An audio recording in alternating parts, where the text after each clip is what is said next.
Nelson Mandela said, "There is no passion to be found playing small and settling for a life that's less than the one you're capable of living." Anything you could think of, if you could actually think of it, it means you can do it, right? Does that make sense?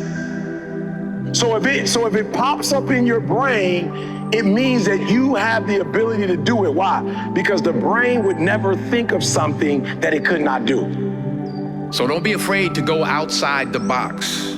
Don't be afraid to think outside the box. Don't be afraid to dream big.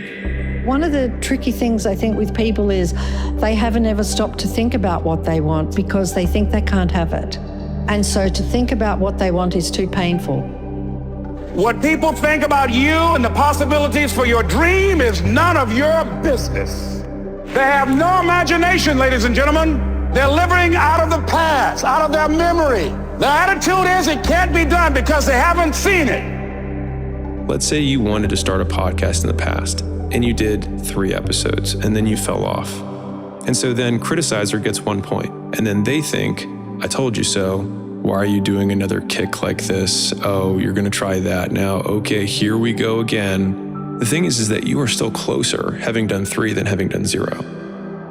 But you don't get it, Gary. I've lost my whole life. And just because you've been losing doesn't mean you can't win. I call it the Monday Night Miracle thesis. The Monday Night Miracle is when the New York Jets were losing to the Miami Dolphins on Monday Night Football 30-7 with like 10 minutes left in the game and came all the way back and won. Just because you've sucked at life and you're like, it's not true, I'm not awesome, I've lost at everything. Drug abuse, lost my loved one, like losing, like by how we would all consider it. I literally believe that you can win. And many have. When you deploy love, not hate. So many have poison in their soul, they gotta get it out. As you think, so you become. The mind is like a factory, a mental factory.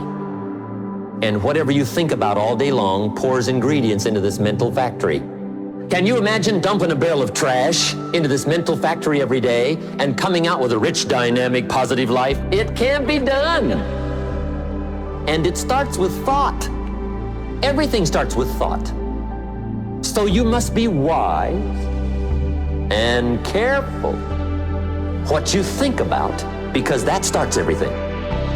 The easiest thing I've done was to get out from under the labels and to live the life that I live. The most difficult thing I've ever done was to believe that I can do it. I think every thought that you have makes a chemical. And you can have thoughts that make you feel good and thoughts that make you feel bad. If 90% of the thoughts that we think are the same thoughts as the day before, the same thoughts lead to the same choices. But I do think that if you think differently and you learn new information and you have new thoughts, if you can make new choices and demonstrate new behaviors and create new experiences and arrive at new goals and feel new emotions, I would say that's evolution. And I think that people really, really secretly believe in themselves on some level. And I think being defined by a vision of the future or really always dreaming of another great experience, I think is a great reason to wake up in the morning. And you could live a very, contained life. You're scared of being ridiculed. You're scared of humiliation. You're scared of saying, I want to do great things, and then not doing great things. But I would argue saying you want to do great things and not doing great things is better than just not doing anything, and not saying anything. Give it a crack. If you're going to do it, do it. Say what you can do. Do what you say. If you can't do it, don't say you can do it. Don't over-leverage yourself. Don't over-leverage a decision and then jump in and kind of dip a toe. I think I'll try it out. No, think if you're going to try it out beforehand, but when it's time to go, dive. Finish it. Find out. Come out the other side. Don't leave it and go, ooh, if I just would have. That keeps me up at night. I think it keeps a lot of us up at night. When you half-ass something, you just don't know. Whether you failed or succeeded, got what you want or didn't get what you want, finding out and looking in the mirror and going, I didn't half-ass it, I went all the way, I found out, and that ain't for me. Or I found out, and you damn right that is for me. That's a great place to get to. Smart people like the idea of being cynical because it seems like you've considered all of the options. Only somebody that's a smooth-brained idiot would believe that things are going to go well. Obviously, that's what the normie midwits think. But it fails to recognize that your experience of your life is largely determined by the story that you tell yourself about it. If you have judgmental parents or judgmental friends or judgmental whatevers, and you date people and you bring them home, if they say, I don't think this is the girl for you, they're right every single time, your entire life, except for the one person that you decide to marry. And then they are absolutely wrong at the time that it mattered most. And the thing is they get to say on your 6th girlfriend and 7th girlfriend and 8th girlfriend, because let's face it, you've been alive for a while. I have a perfect guess. I'm right 100% of the time. We'll see how long this one lasts. And 2 years in, they're like, see, you finally broke up with her. I told you at the beginning it wasn't gonna last. Well, it never lasts except for the one that's gonna stick. Duh. And the business never works until it's the one that does. It's not about them being right or wrong. Again, it's about how right and how wrong they could be. And so it's just about directional correctness and realizing that criticizers are more often correct, but when it matters most, incorrect. The amount of people that quit 3 weeks before their shit that they spent 4 years on pops off it's a real number. It's happened quite a bit in the world. The amount of people that quit their life's dream the day before it was gonna click breaks my heart.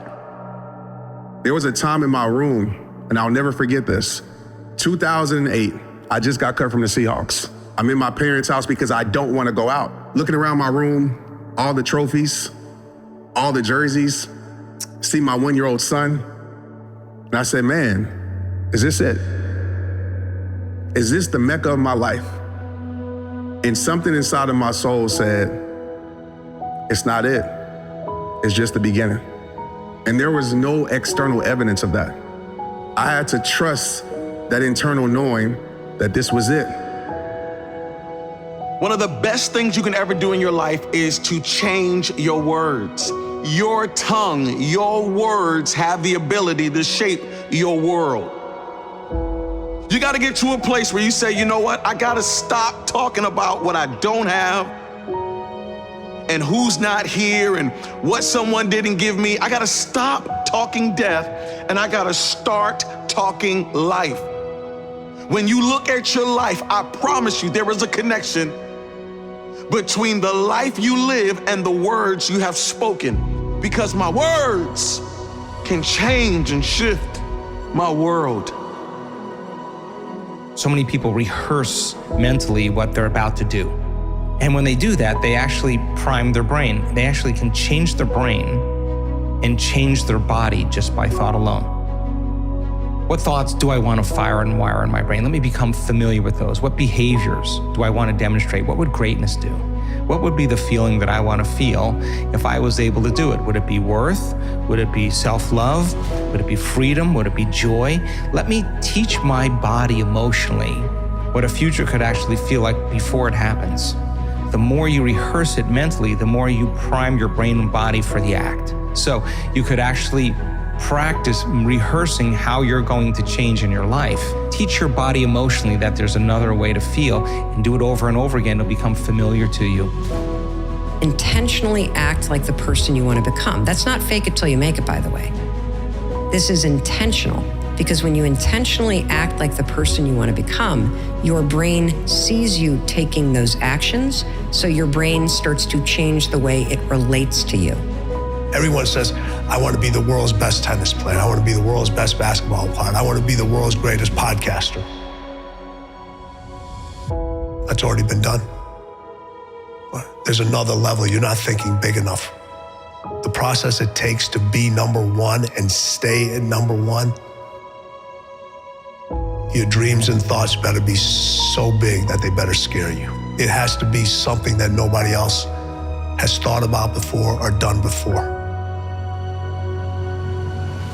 What success looks like for any individual person is going to be different. Unfortunately, you can't take somebody else's purpose or success. You can't wear it as a suit. It's a bad idea, right? Because it's going to not fit. if something doesn't fit, eventually it's going to hurt wearing it. If you're not careful with how you design what it is that you chase after, you can spend your entire life realizing that you climbed a very, very long ladder that was leaning up against the wrong wall.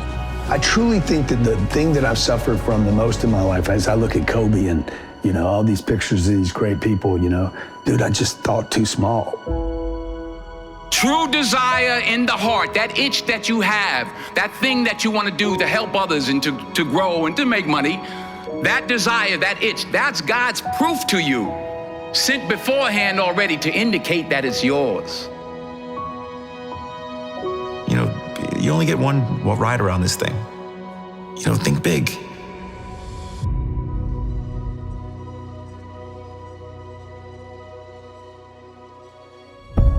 You're not going to change anybody else till you change you. Everything really does begin with you. I found a lot of people pretty much that way.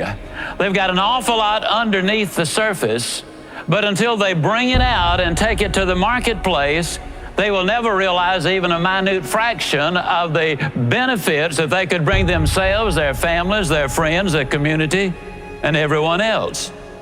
When you know within yourself that there's something you want to do, and I believe that all of us were born with a purpose, that all of us have some goodness within us, and that goodness gives us a responsibility to manifest our greatness. Not only is it possible for you to have your dream, but it's necessary that you go for what is yours in the universe.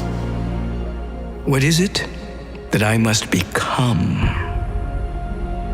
in order to manifest the vision that's beginning to articulate itself through me right now? What must I become? Where must I grow in my own life in order to be a vehicle for this transcendent vision that wants to express through me right now?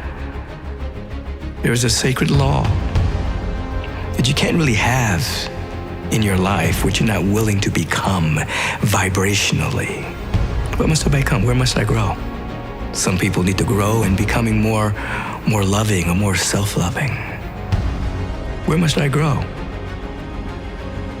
Who do you need to become to start the business? To move into the new location? To start traveling? To make new friends? To take up new hobbies and new investments and endeavors? To impact? Who are you going to have to become to build that philanthropic portfolio, to serve in areas you've never served, to see and to sow in places you've never been? Your destiny is linked to your identity. Your perseverance is not even about you. The future, the next generation, legacy, destiny is attached to this. It is only then that you will be able to manifest and become who you were destined to be. The hardest part of making millions of dollars and being successful in business is becoming the person who is able to do the thing. That's the hardest part. Hardest part's not doing things that'll make you $1 million. That's not the hardest part. The hardest part is you becoming the person who has enough intestinal fortitude and grit to go down into the laboratory, the cave, the drawing board, whatever you want to call it, and obsess over this problem long enough to find an elegant, effortless, effective solution. That's the part. Because most people don't have enough intestinal fortitude, they don't have enough stick-to-itiveness, they don't have enough grit to last through the learning curve, to become the person who can do the thing that makes them deserve to have the stuff. Yeah, even if you take a tree growing in a garden, you plant the seed in the ground.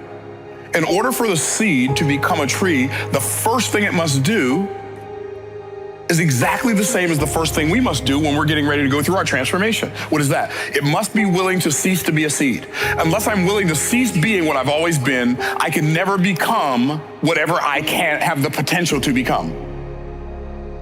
If I were to give people one single tool that would help them improve their lives, I would invite them to embrace the awareness and to use as a tool their consciousness that your life is not about you. It's about everyone else whose life you touch. and the way in which you touch it. Everything that you hope to manifest in your life and searching for all the good things in life come to you automatically, almost without trying. That's all you'll need to transform your experience of who you are and to touch everyone else in life in a way that will allow them to begin to experience who they are. I came to realize that it's not about me. The experience is yours, but the experience that people take from the content, you will never own. I will never know how much what I do affects people or doesn't. I'm not responsible for what happens with what is created once it's out in the world. The reason I was there was not to have a personal experience. The reason I was there was to make a film that could potentially shed light on an issue or teach something to people, because I was so busy worrying about being Mr. Program Maker and making this film that was perfect in my mind's eye. Whereas in reality, the conversation that was being had never been had before. And as a result, it actively changed lives of people watching. It literally changed the lives of people that messaged me. It wasn't about me. And being comfortable with that is quite difficult, but also quite freeing in a lot of ways. People come to the work for all kinds of reasons, and I don't really care. But by the time they start doing the work, all they really want to do is give. Because when you feel so amazing and feel so great about yourself that you no longer want anything, the first thing you want to do is give. I mean, and it's just a practice. And as you do that and you start seeing all the fun things happening, it's not like, oh, I got to go create my life today. You're like, I got to go, because I don't want the magic to stop. So I just do it because I love the crazy, magical, wonderful things that happen that I would just never anticipate in my life. And so people are catching on to it, and they start coming for one reason, they want money or they want health, but it's not about your money, it's not about your health, it's not about your new relationship, it's not even about the mystical moment, it's about who you become in the process, because overcoming all those limitations to become somebody else, nobody can take that away from you. Your matters are the piece of the world. You are beyond yourself. You're greater than yourself. Who you are today is just a point of reference. Don't you ever confuse your potential with who you are right now. Let me tell you something, you need to get to where you're supposed to be. I remember at our high school, the bell would ring and the principal would come into the hallway. He would yell and say, hey, where are you supposed to be, son? So can I ask you a question? Where are you supposed to be? Based on your dreams, based on your goals, based on your vision, where are you supposed to be? That night changed my life. My father reminded me of where I was supposed to be. And all of a sudden, I had to become somebody different in order to get to where I'm supposed to be. Your next level requires you to transform. I need you to be honest with yourself and ask yourself, yo, E.T., where am I? What do I know and what don't I know, and how much more do I need to know to get to where I am? What abilities do I have? What abilities don't I have? What skills don't I have?